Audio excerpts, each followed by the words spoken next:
सामने इतने बड़े महाभक्त की हत्या तो देवी जी का शरीर फट गया, असहनीय हो गई। काली जी क्रोधित होकर प्रकट हो गई, वही तलवार लेकर अपने जितने पूजा करने वाले थे साहब को काट के फेंक दिया।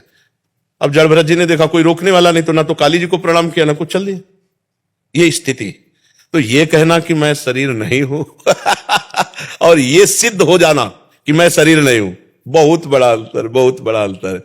जब शरीर में पीड़ा का अवसर आवे उस समय आपके अंदर हो कि मैं शरीर नहीं हूं, बहुत बड़ी बात है ना। तो इसलिए वास्तविक अंदर से बैठा हुआ मैं शरीर हूं, तो फिर उसका भोग भोगना पड़ेगा। जैसे एक बगीचे में, बहुत बड़ा बगीचा था एक विद्वान ब्राह्मण का, तो गाय ऐसे चलती हुई आ गई, तो उन्होंने खेल खेल में एक पत्थर का टुकड़ा उठाया और ऐसे गाय के मार दिया, वो सीधे मस्तक पे लगी, गाय मर गई। अब गौ हत्या प्रकट हुई और वो बड़े विद्वान थे। गौ हत्या आई और कहा मुझे स्वीकार करो, मैं गौ हत्या हूं क्योंकि तुमने मारा। तो हाथ में देवराज इंद्र का वास है, तो उनका मैंने नहीं मारा, हाथों में देवराज इंद्र का वास है, इंद्र ने मारा, इंद्र के पास जाओ। तो इंद्र के पास गौ हत्या गई, तो इंद्र ने कहा हमने कब मारा? तो बोले ब्राह्मण कह रहा है कि हाथों में देवराज इंद्र का वास है और हाथों ने मारा, तो मतलब देवराज इंद्र ने मारा। देवराज इंद्र ने कहा कुछ मिनट रुको, अगर वो सच्चा ज्ञानी है तो हम स्वीकार कर लेंगे गौ हत्या। नजदीक गए एक अच्छे धनी मानी के रूप में, और पंडित जी, अरे वाह पंडित जी इतना सुंदर बगीचा किसने लगाया? बोले मैंने। अच्छा पंडित जी, ये बावड़ी और कुआं कितना सुंदर है, ये किसने? बोले मैंने। वाह पंडित जी, ये तो बहुत सुंदर बना है, पूरा का पूरा आपने किया है? बोले सब अपने हाथों से किया। बोले गौ हत्या? गौ हत्या देवराज इंद्र, गौ हत्या से कहा चढ़ इसके ऊपर। ये अज्ञानी केवल आरोप कर रहा है, बड़ा बुद्धिमान मत, चढ़ इसके ऊपर, गौ हत्या उसके ऊपर।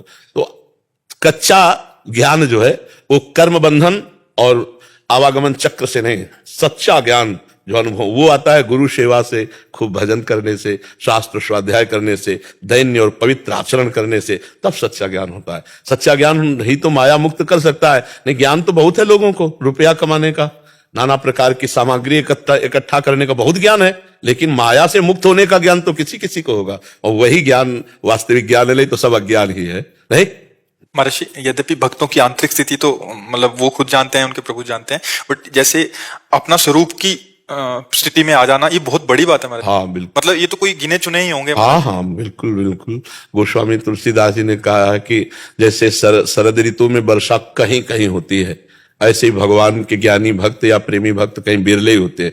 वृष्टि सारदी कहूं कहूं हो रही, जिनको पाव भगत एक मोरी। कोई बिरला कोई भक्त होता है सही माने में, पाखंड और दम्भ रहित, ऐसे बिरला कोई ज्ञानी पढ़ लिख के बोल देना मर्जी आसान लगता है, प्रवचन करना भी आसान लगता है, बट इनकी स्थिति जो आंतरिक स्थिति है बहुत बड़ी लगती है। वो हाँ, तभी तो भगवान भी कह रहे ना गीता में, सा महात्मा सुदुर्लभा वासुदेवा सर्वमिति, सा महात्मा सुदुर्लभा। जो भगवत स्वरूप को प्राप्त सर्वत्र भगवान का दर्शन करता है, ऐसा महात्मा तो बड़ा दुर्लभ है ही है। तो वो महात्मा गृहस्थ भी हो सकता है, वो विरक्त भी हो सकता है। महात्मा एक पदवी है, स्थिति है, वो कोई वेशभूषा से लेना देना नहीं है। अगर स्थिति महात्मा की महात्मा वाली नहीं है तो वो भेष में भी रहते हुए पाखंडी हो सकता है, दुष्ट हो सकता है, नीच हो सकता है। असली कोई भगवान की प्राप्ति वाला तो बिरला महात्मा होता है।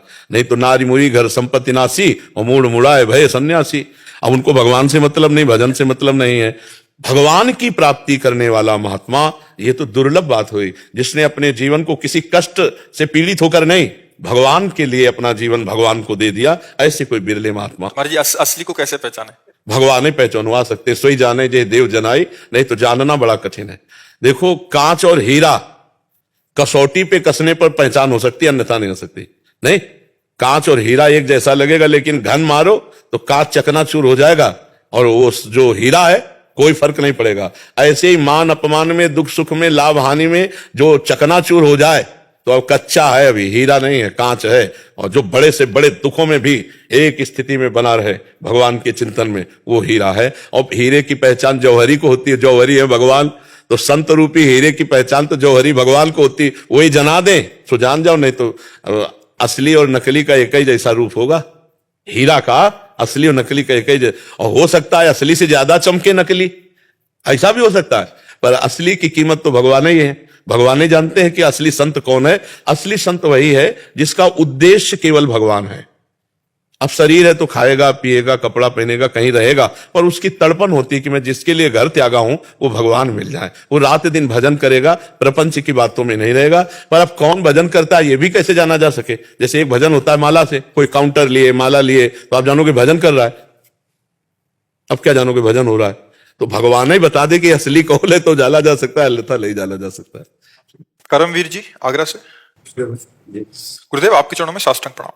गुरुदेव अभी पिछले साल फौज से सेवानिवृत्त लेकर आया हूं। सोचा था अब आराम से सुबह सो के उठूंगा और अपनी जिंदगी मौज से जीऊंगा, पर 6-7 महीने पहले आपकी गिरफ्त में आ गया और आपको अपना गुरु मान लिया। आपकी कृपा से श्री जी के चरणों की तरफ बढ़ने की कोशिश कर रहा हूं, पर अभी अंदर बहुत कमियां देख रहा हूं। अभी गुरुदेव मन में बहुत डर लग गया है कि जल्दी से कमियां दूर नहीं हुई तो क्या होगा, कैसे होगा। ये बहुत कृपा है आपके ऊपर, सच्ची पूछो तो राष्ट्र सेवा का फल मिला। नहीं ये जो अंदर भावना कि अब मौज मस्ती करेंगे, ये कोई जीवन नहीं है। मनुष्य जीवन इसके लिए नहीं मिला।